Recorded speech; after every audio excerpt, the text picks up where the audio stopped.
All right, welcome back, everybody. Episode 42, Yard by Yard podcast recap episode. Had a great weekend of football. College ended up being pretty good at the end. NFL was incredible, some great games. But we're gonna go right into it with. Well, I'll start out with this before we go into any football. Fuck ESPN. Fuck ESPN. Fuck Disney. Fuck Bob Iger. I think that's his name, the CEO of Disney. The fact that if you have YouTube TV, which the majority of the sports fans in the world have, because YouTube TV is a very good platform, you can't watch anything that's on ESPN anymore. You can't watch any college football games. You can't watch ESPN in general. So if you're an SEC football fan, ACC football fan, Big 12 football fan, you can't watch games. You can't. And it's ridiculous. It's ridiculous that it has gotten to this point where all ESPN is trying to do is get everyone to ditch YouTube TV, go to their app, or join Hulu. Hulu is part of Disney, guys. Don't go to Hulu. Go to Fubo or Sling. I'm on Fubo now. Fuck ESPN. This is just horseshit. They're trying to make everyone go and cancel YouTube TV and get another subscription under their account. They want everyone to go to the new ESPN app. Hey, guess what? The app sucks. No one likes the app. The app's terrible. It's the same thing it's always been, a piece of shit. It's horrible. There's nothing good about the app. Nothing's changed. You still have errors every 8 minutes. You still have streaming limits. Like, it's horrible. It's horseshit. Figure it out, ESPN. But the fact that you are trying to get people to cancel their YouTube TV so they go to your shitty app is bullshit. They want you to pay $40 a month to run into errors on their app, okay? And cancel your YouTube TV where you can watch everything there. I'm not having 8 different streaming platforms. I'm not. It's bullshit, and it's annoying. But guess who always loses? The consumers. We always lose. The fans always lose because we have no say. YouTube TV is standing strong. No, we're not going to pay. ESPN is the one who needs to get their shit together. There's a report they're losing $5 million a day that a deal isn't made. Good. Make it more. Make it more. These are some scumbag pieces of shit that we can't watch these games in the middle of college football season because you want a little bit more money. And quit Adam Schefter, Kirk Herbstreit, Corporate Kirk. Stop sending out these tweets. If you want to watch on YouTube TV, click this link. Fuck you. We're not. It's your fault. You're the one charging this. I had to get that off my chest because it's bullshit that you can't watch any games. Bullshit. All right. Into college football. Big news. Hugh Freeze fired. I called it from the jump. I called it a while ago. I mean, like I said, we all knew that this was going to happen. Not really a shock. Not really a shock. We saw it happen, especially. I mean, you had such a bad game against Kentucky. You scored 3 points, and you're supposed to be an offensive genius. This is even when you bench Jackson Arnold, and now you have Ashton Daniels playing, and your offense still cannot score a touchdown. The Blue Jays outscored you. Okay? Pitiful. Pitiful performance by the Auburn offense. And it led to Hugh Freeze getting fired. And it just reiterates that this is going to be the craziest coaching search of all time. There are way too many mouths to feed compared to the amount of quality coaches that there are. I mean, instant reaction. Who is Auburn going to go to first? I think it's John Summerall. I wouldn't be surprised if they try to go out Rhett Lashley, even though he signed that extension. And then you got Brett Key. I wouldn't be surprised if they look at DJ Durkin too, bringing in DJ Durkin from the interim DC spot, who is the DC. See how he does as an interim head coach and see what you do from there with hiring. It's going to be interesting. Going to be interesting to see. But yeah, that was another one. And I'm 4-0. I'm 4-0 on these coaching firings. This one didn't hit like crack, though, like the others, because this is just sad at this point. But all right, let's get into the games. First game, Vanderbilt 31, Texas 34. Texas has a chance to run the table, guys. They have a chance. They have a chance. Arch Manning completed 25 of 33 passes for 328 yards and three touchdowns. No turnovers for Arch. And he played really efficient and he was getting the ball out quick. Maybe the concussion helped him. Maybe it did. Now, the running back, Wisner, really helped him as well. The Texas offensive line played a lot better in this game, and it's kind of what I've been saying. They were able to have a run game that didn't make Arch have to do everything. And I think that's what made Arch be able to play efficiently. We've seen the games that Arch has played efficiently and played at a high level. They're able to run the ball really well. So that is Texas's recipe for success. Wisner was 18 rushes for 75 yards. He had a touchdown as well. He played really good. I mean, the first play of the game was the screen pass to Ryan Wingo and took it 75 yards for a touchdown. The Texas defense is really good too. But we saw this in the first three quarters. This game was dead, and in the fourth quarter, Vandy made a comeback. And if it's not for, I mean, they almost recovered that onside kick. They should have. I don't know how they didn't. But in the fourth quarter, they came back. Diego Pavia finished with a career high 365 passing yards and 408 total yards with added on runs in that. But Vandy was a fun story. They're a fun Cinderella story to have. I can't say I'm super upset because Pavia is just annoying. He's been playing great. He played great this game, but in the fourth quarter, if you watch this full game in the first half, I mean, Pavia sucked. He was horrible. Not good. I mean, a turnover, a fumble on his second series. They didn't play. It might have been their first series. They did not play good. The offense wasn't great, and a lot of this is just credit to the Texas defense. The Texas defense is really good, and it's something that we haven't really been talking about all season because Texas has not been that highlight team that we've grown accustomed to the past couple of years. But yeah, Texas has a chance to run the table now. I think Vandy is out of the playoffs. I think they're going to be the SEC team that gets pushed out. I mean, 2 losses, it's tough. You're not going to. I don't think you're going to get multiple teams in with, a 2-loss team, and your 2 losses are Texas and Alabama. But I don't know. And I mean, look, both of them are on the road, so that helps your case a little bit. But I think you're going to need a lot of chaos here. On the flip side, Texas is also going to need a lot of chaos, but I am not 100% closing that door. I'm 100% not closing this door on Texas because Texas's next games, they have a bye this week, then they go to Georgia. If you can go to Georgia and win that game, upset Georgia, that already strengthens your resume. Your resume is already strong. Now the one loss for Texas that is going to screw them over is Florida. And that Florida loss on the road where you looked bad and Florida's just not a good team anymore. That's going to hurt you. But if Texas can win out, and that includes, a win at home against Texas A&M in the last game of the year, I think Texas has a case. They 100% have a case to be in the playoffs, and they should be in the playoffs if that happens. They've been playing a lot better offensively. Like I said, I think the concussion helped Arch. I really do. But I'm excited to see what they do in 2 weeks down in Georgia because I think that's going to be a really good game. And I think Texas might be working with something here. And look, it's just they're not out of it. They aren't. They can easily run the table. There's a lot of 2-loss teams in the SEC that I'm confident could potentially run the table and get in if all chaos ensues or their schedule, the strength of schedule really helps them. I don't think Vanderbilt's there for me. I really don't think so. Yeah, I think Vanderbilt's done. I think Vanderbilt is not a team being locked in anymore, especially just because of their strength and schedule. It's not as high as a team like Oklahoma or a team like Alabama or a team like Texas. So or Georgia, But yeah, huge win for Texas. Tough for Vanderbilt. All right, next game, upset of the day.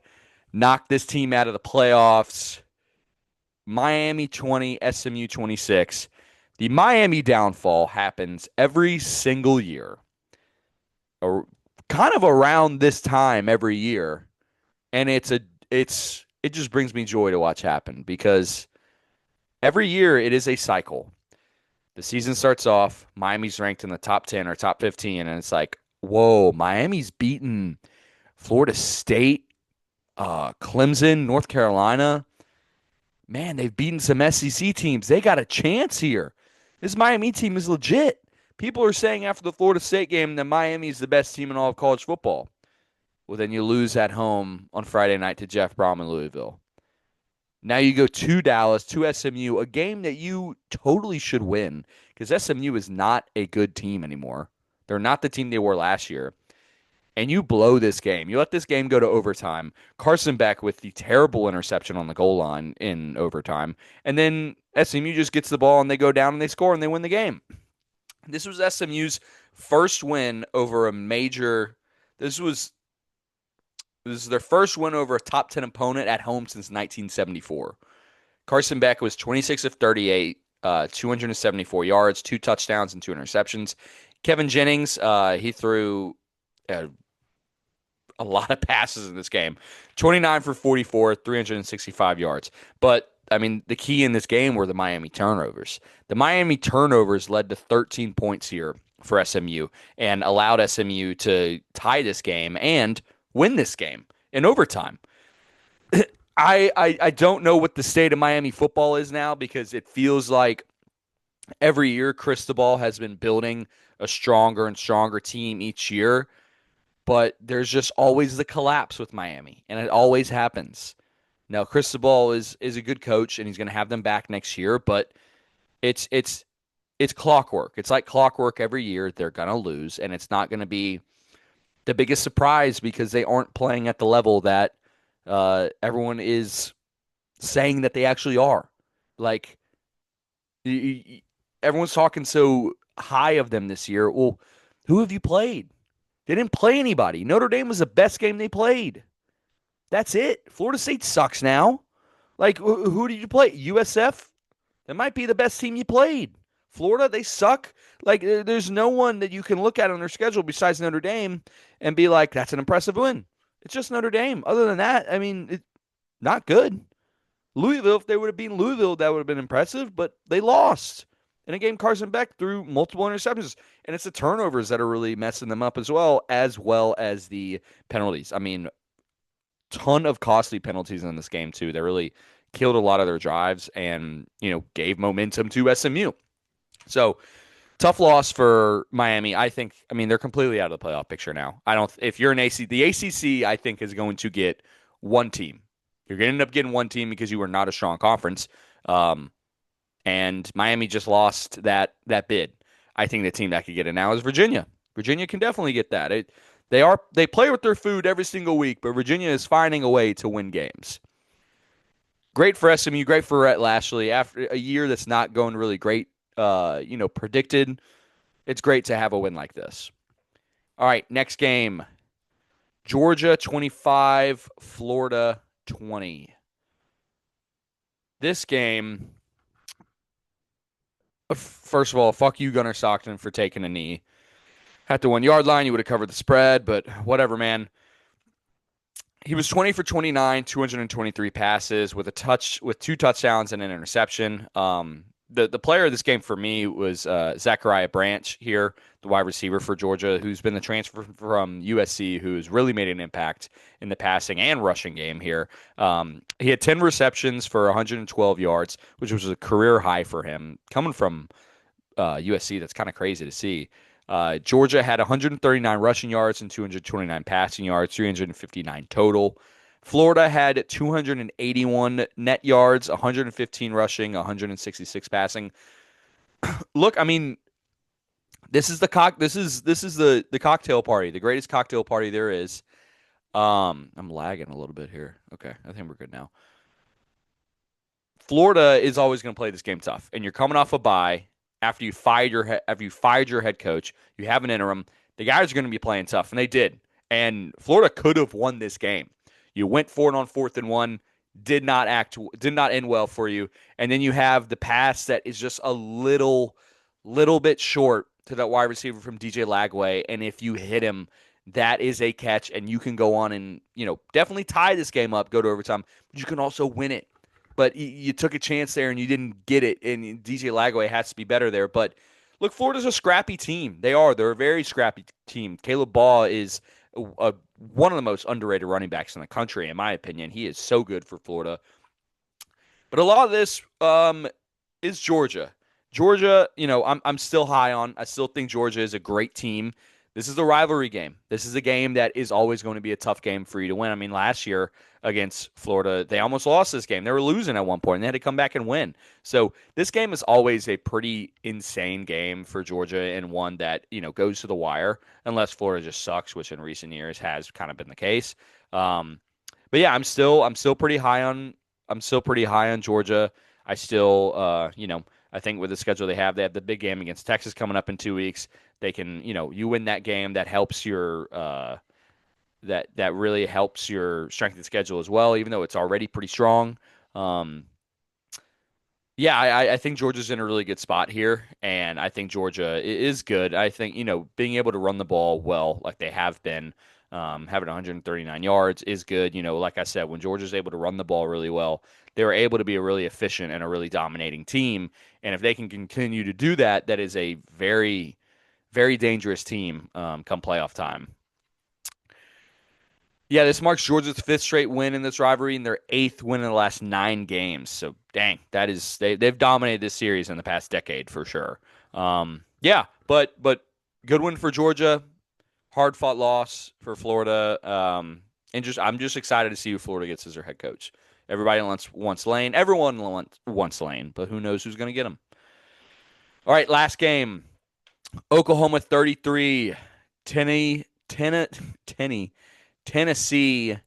27. This was the playoff eliminating game, and Oklahoma won it. And Oklahoma won it because of their defense, but not only just their defense. Joey Aguilar gave this game away, in my opinion. Joey Aguilar was 29 of 45, 393 yards, 3 touchdowns, and 2 interceptions. And those 2 interceptions were horrible. If you watch this game, Joey Aguilar threw 2 interceptions that were 2 guys to 2 different receivers that were not even remotely open. There was not a chance of separation there where they could get that ball and catch it. He threw 1 into triple coverage, 1 into double coverage. And it's kind of just like it's Tennessee quarterbacks in the past couple of years. You get the really good and then you get the really bad. And I didn't expect this from Tennessee this week. I thought Tennessee was going to win this game easily. But no, the turnovers really killed Tennessee here. But you know what else really killed them? John Mateer running the ball. John Mateer running the ball is really good. John Mateer helped this, run game with Oklahoma. They had 192 yards rushing total as a team. Felt like he was more than half of that because every time, a lot of these off-platform throws that he's doing, a lot of times he'll just take the ball and run through somebody's face. And it's like, dude, you just broke your hand like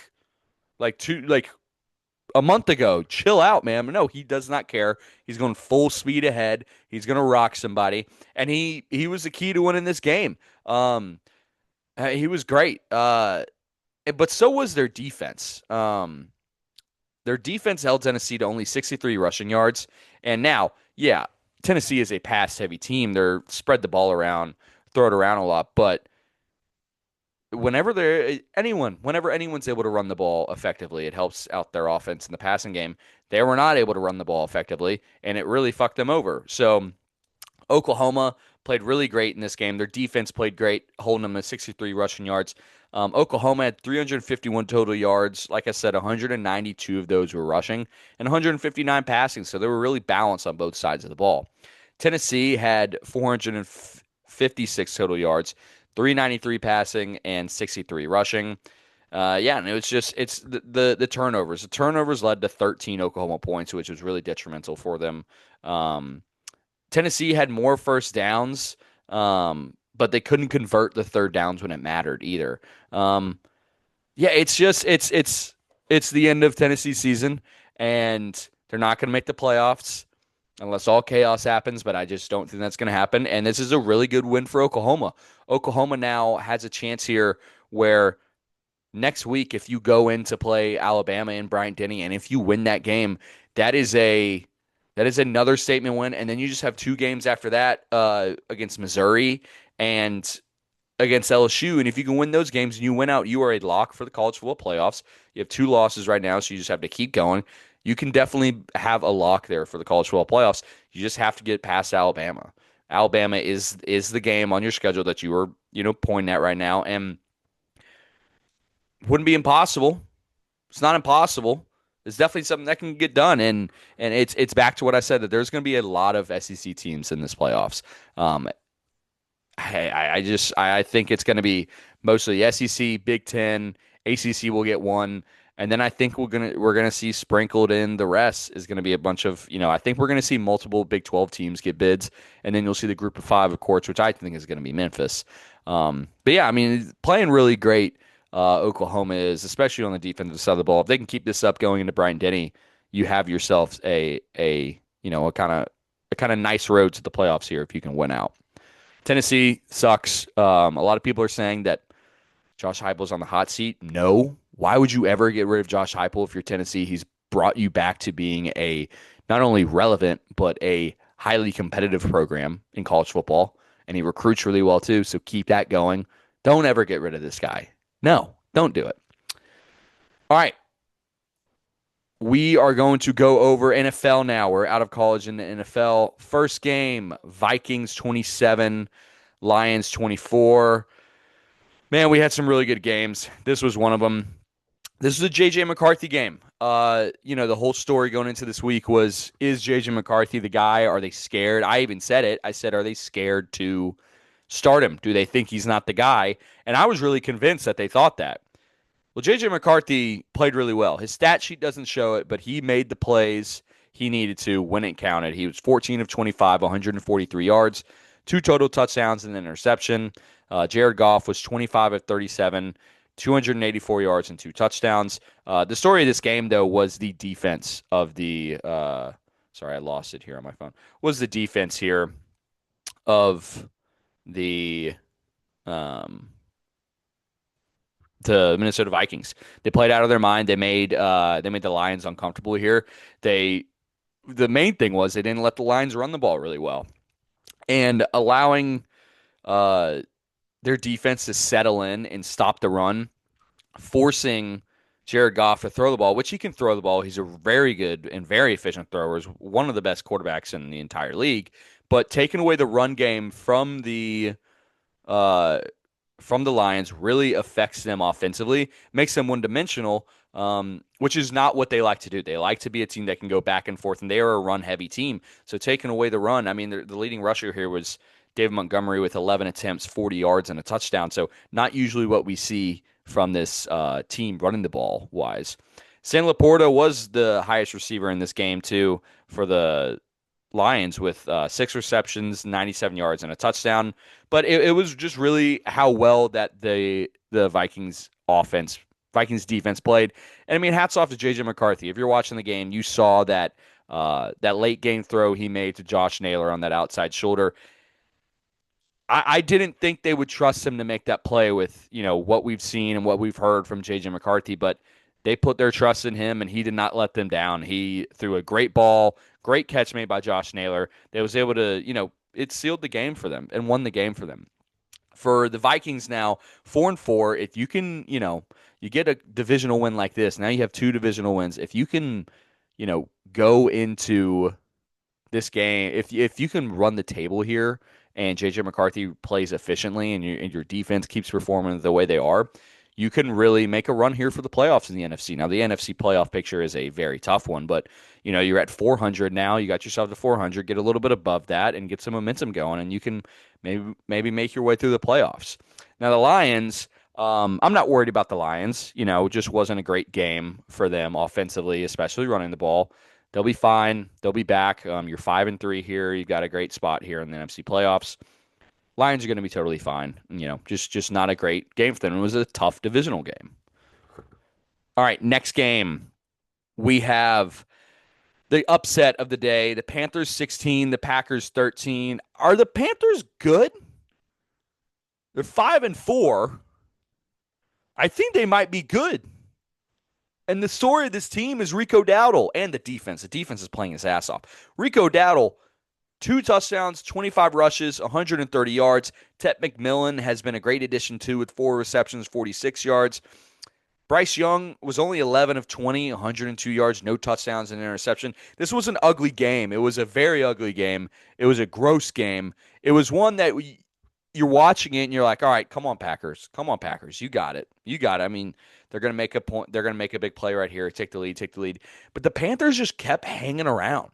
The Panthers kept hanging around. They kept, delivering blows, gut punches, everything, especially on the defensive side. I mean, you held Jordan Love to no touchdowns and one interception, 273 yards, but a lot of this was in the second half when he's just throwing the ball over the field because running the ball with Josh Jacobs was working, but not as well as he usually does. He had 17 carries, 87 yards, and one touchdown.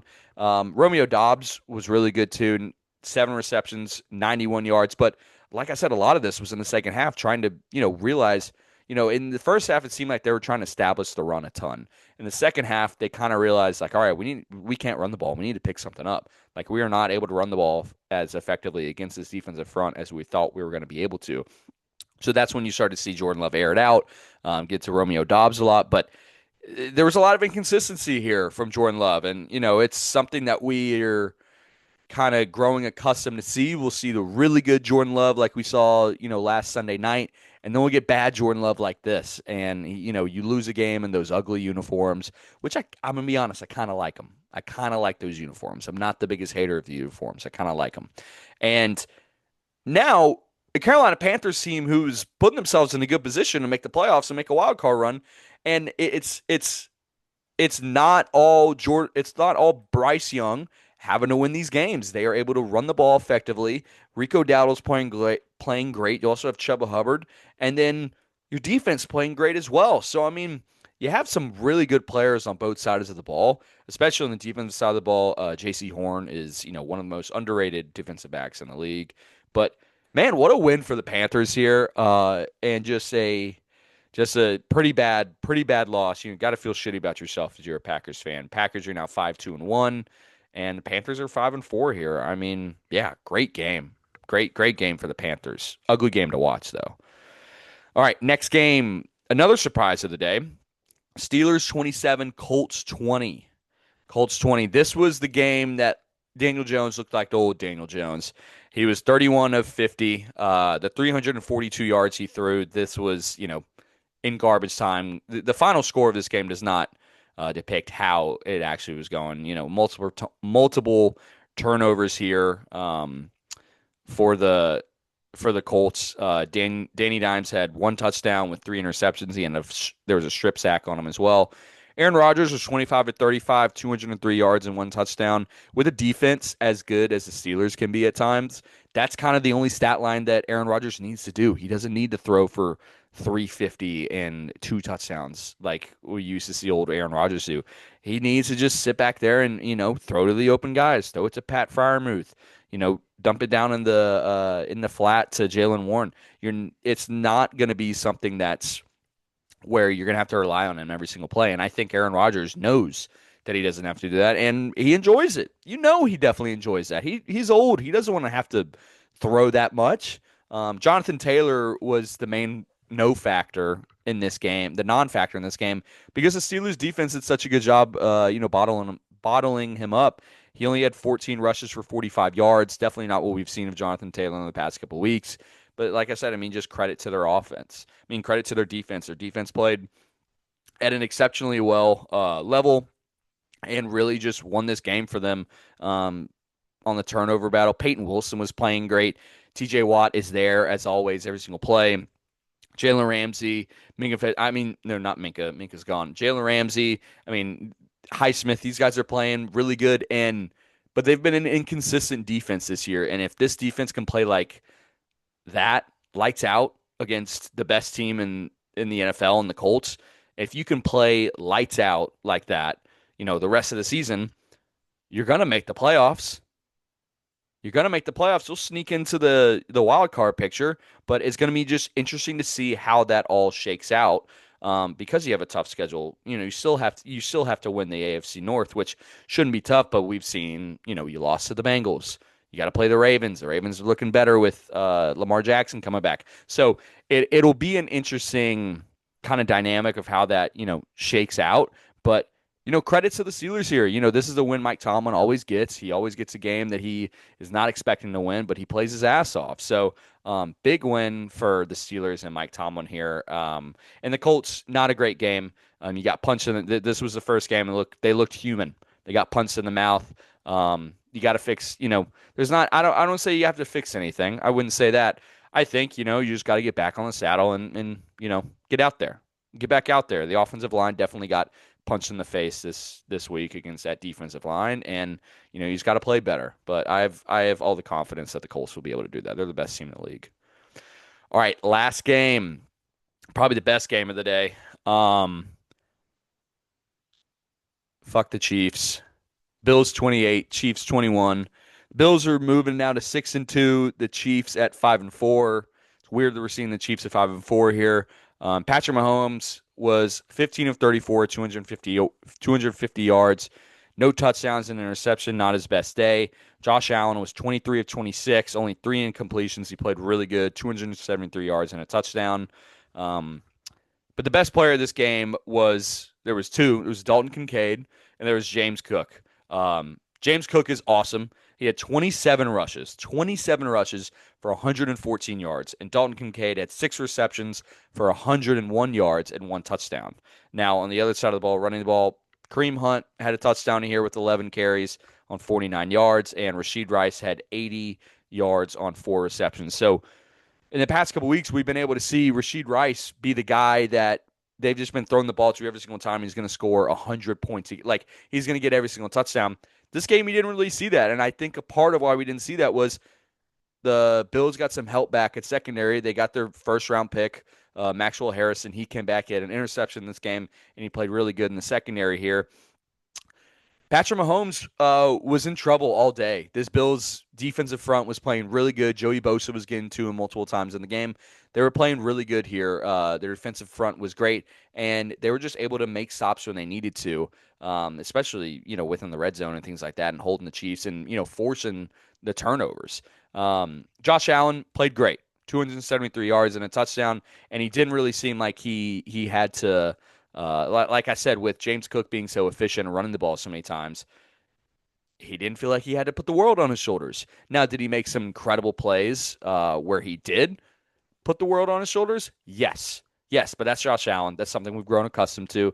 That's something we're ready for. But I think, what has opened up in this Bills offense from what we can see is I think their primary guy is Dalton Kincaid now. Now, you have Khalil Shakir. Yeah, he's great, but in the past couple of games, it seems like whenever Josh needs a play, needs to get a first down, needs a touchdown, it's Dalton Kincaid every single time. Dawson Knox is also in there too. I mean, they have depth at the tight end position that is really effective here for the Bills. And their defense played great. The defense has been, the one thing about the Bills that I haven't been very confident about because they, have not played great in a lot of games, especially that game against the Falcons. But you come into this game, the most watched game so far, I would say this year, and the most anticipated between the Chiefs and the Bills. And you hold the Chiefs to 21 points. You hold Patrick Mahomes only 250 yards. You cause him to get some turnovers. He was not great completion-wise, 15 of 34. That's something your defense can build off of. Does the help with Maxwell Harrington coming back in the secondary really help that much and really give your defense a boost that much? I don't think that's the main reason, but it's definitely helping. It's definitely going to help getting some depth at the cornerback position in the secondary, a position in your defense that you are not great in. That's going to help a ton. So this was a really good win for the Bills here, and I think this is one of those wins that can kind of get them rolling on a win streak here. And don't be surprised if they, rattle off 8 wins in a row or something like that. And we look up and they're 10-2. The Chiefs, you got a tough schedule. You're the Chiefs. There's some things you got to work out. I mean, you've been looking great the past couple weeks for offense. I think your defense is not as great as advertised. I really don't. I think Chris Jones is old. You have good players, but I don't think it's as good as we've seen the Chiefs' defense be in the past couple of years. The offense, I'm not really worried about because the offense is still a really good offense. Anytime you have Patrick Mahomes, he's always going to be good. And every time they hit the Rashid Rice button, they'll be okay. But I think the defense needs some help, and I think what it really needs help in is in the secondary. Um, Trent McDuffie is not as good as what people are advertising him. He's never been as good as that. Losing Ladarius Sneed was a huge blow for them. They should have kept Ladarius Sneed. The defensive line is still good. Is the best position group for them on the defense with Karlaftis and Chris Jones, but that's not going to save you every single week. So I'm sure the Chiefs are going to find a way to make the playoffs, and I'm going to look like a moron here, but I don't think they're going to make the playoffs. I'm going to go ahead and say that right now. I don't think they're going to make the playoffs. Now, have I been wrong about predictions in the past? Yes, I've been very wrong about ones. Guys, I went 0 for 7 this past weekend in my bets, college and NFL. Okay, not good. I'm bad. I'm bad. It wasn't good. Wasn't good. So I get things wrong a lot. I didn't do well on my picks on the pod this week. But I'm just going to throw the prediction out there. I don't think the Chiefs will make the playoffs. The AFC is weaker than it has been in past years. So definitely the capability for the Chiefs to go and make the playoffs and sneak into the wild card. But I don't feel that confident about this Chiefs team. I really don't, especially on the defensive side of the ball. So it'll be really interesting to see, how all this shakes out. But I really like what I saw from the Bills defense and, just the Bills as a whole. The defense impresses me, and that was the one side of the ball that I was concerned about for them. So good win for the Bills. Chiefs, not great. Sucks to suck. But that is the episode, everybody. I appreciate everybody listening. Fun episode. Monday Night Football is about to start. Oh, wait, if you have YouTube TV, you can't fucking watch it. ESPN, you suck. Somebody clip this and send it to Bob Iger or whoever his name is. ESPN, you suck. But I appreciate everybody listening. Thank you all so much. Enjoying it. I will be back Thursday with the preview and picks episode. Thank you, everyone, for listening. And as always, enjoy the football.